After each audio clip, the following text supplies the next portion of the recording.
let's see, we went up there and we would ski. Oh yeah, man. I just remember all of this. Every day it was like 3 feet of powder. And we just ski down. And he was like hard. He was like fast. Like he was the kind of skier who would just go down without taking any turns. So we do that, and we do like a million runs in a day because he'd just be like, shoo, shoo.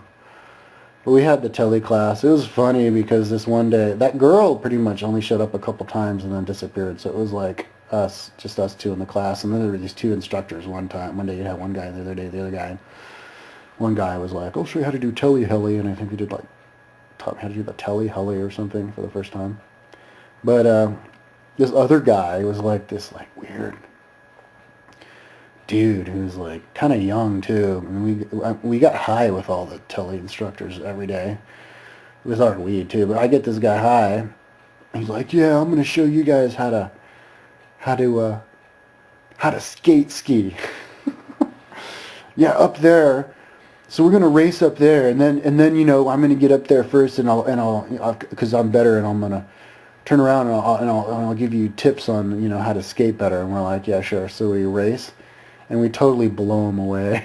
Like, I get up there like way before him, and then my buddy comes up like right behind me, and he's up there like embarrassed. Like, well, I guess I can't teach you guys anything. Well, let me teach you how to ski. So he's doing this like skate ski, or not, I mean like telly turning. And he's like, watch, do it like this. And so I get in front of him, I'm like this? And he's like, get behind me, just do what I do. Like we were like little ducks behind him or something, and like I was just kind of taunting him. I didn't really like his attitude, so I would get in front of him again. I'm like this, look at me. Am I doing it right? And he's like, shut up, get behind me. So I did that like 3 times, and he finally freaked out. And he's like screaming and yelling at me, telling me I'm a hack, and like takes off and just disappears. And we kind of look at each other like, damn, that was weird. And then we kind of ski out after him, but he had gone. He like ditched us, so we skied the rest of the day ourselves.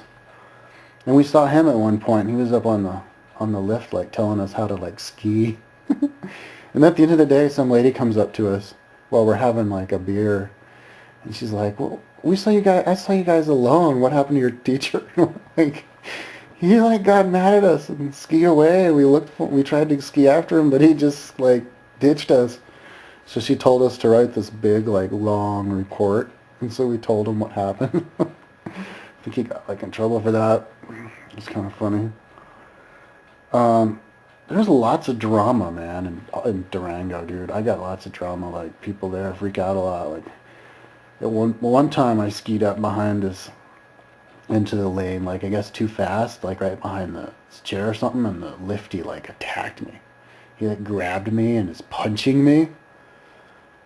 And so I take off my skis. I thought he was going to want to fight me. And he's like, what are you doing? Put your skis back on. And I was like, he turns off the lift. He's like, don't come up so fast. I was like, dude, don't be punching me, man. And he's like, you're not even getting on here. You get on below. So I was like, all right, whatever. So I got on below, and I look at him to get his badge, and he's like, come here. And he runs after me. And then like I get to the top, and there's this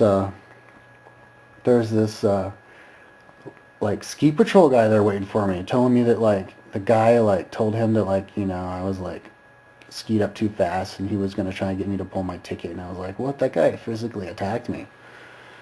Leave me alone. So that pissed me off. So I went down and I actually wrote a really wrong like complaint about him, and I looked for him the rest of the year because I wanted to like. I was pissed off. I wanted to like, you know. But anyways, I never found him, so maybe he got arrested. I mean, he got fired. But and then one time I was skiing there with a bunch of these guys. Like one of them was like a kid from my class and like good skiers, and we're like, and they all do this jump, and I do this, but I hit it way too hard, and it wasn't a good jump to get a lot of air because the landing was flat, and I got like so high. I was like 20 feet up, like as high as the lift, and I just came boom right down on the ground, man, and smashed my goggles. I cracked my goggles, destroyed my goggles, and like saw all these stars and did the yard sale, and I was like, holy shit, that was sketchy. So yeah, that was kind of stupid. That's not a good place to do a jump, but And there was some other, berms we were doing helis off of and stuff. There was some good, really good bump runs there. Man, I'm starting to remember college. It was really fun, man. Good skiing. But especially freshman year, that's when I did all the skiing and biking. The other years after that, it wasn't so much. But yeah, that was freshman year. And then spring break, let's see, I think it was 6 of us went to Candylands for the week, for the whole like week and a half or whatever, and that was fun. And we brought like a whole shitload of weed, like a half ounce each, and all this acid. And we tripped 2 days that I remember, and it was really trippy, tripping at Canyonlands, because we're walking down the trail on this one trip, looking over, and there's like the walls, and you can see the different colors, like the brown, the dark brown, and then the light brown, like swirled together. Like you take, brown dough and the other colored dough, mix it together, and I was like visioning like this stuff swirling together down in the depths of the earth before it got pushed up and eroded away. I'm just trippy, man. On acid, it was like trippy, really trippy place. Like if you do acid, that's where you want to do it. And then we found some camping place like up next to a spire, where we go to the top of the spire and you look around, and we were camping under this like cave, and we had plenty of water the whole time because there was like, it had been raining, and so there was like puddles that we could filter the water out of, and it was crazy, man. And one day we hiked to the river, to the Green River, and yeah, that was fun. And then came back and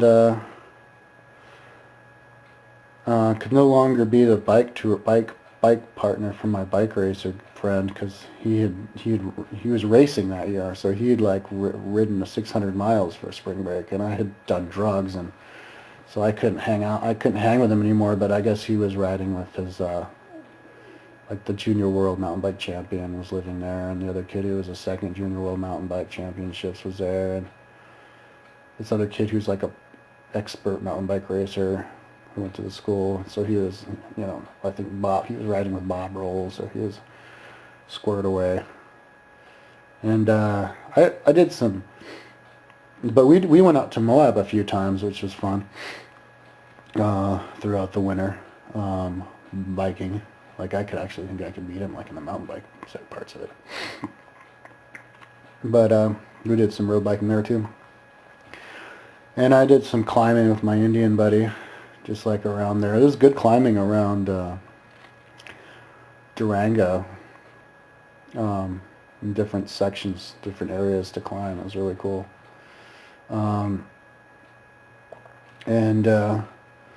Anyway, that was pretty much freshman year. The whole year, was it the first semester? I think it was just the first semester where it was your whole class, and then the second semester we divided up and had different classes, like it was normal school. And then that summer I was a river guide in Moab, which was fun. And then this next year I went back, and we got a trailer. Lived in a trailer for the first semester outside of town, like 4 miles outside of town, so I'd ride my bike to class and back every day, which was good exercise. I didn't want to drive my car because it was like always breaking down, and I didn't want to spend money on gas, and so it was kind of kept me exercised. And I made a sweat lodge up there. We did a sweat lodge one day, and like there was a big party up there one day. I was living with my friend who I did the trip with at the Canyonlands the year before, and his girlfriend, and then this other kid. But the guy never turned the water on. We didn't have running water for or we had barely any running water the whole time, and no electricity for the first month or two. It was crazy. And we were paying rent because every day he was telling us, oh yeah, tomorrow, and he never did for months. And we were paying regular rent. And then when we moved out, because we finally moved out because he never activated I don't think we ever had. We had electricity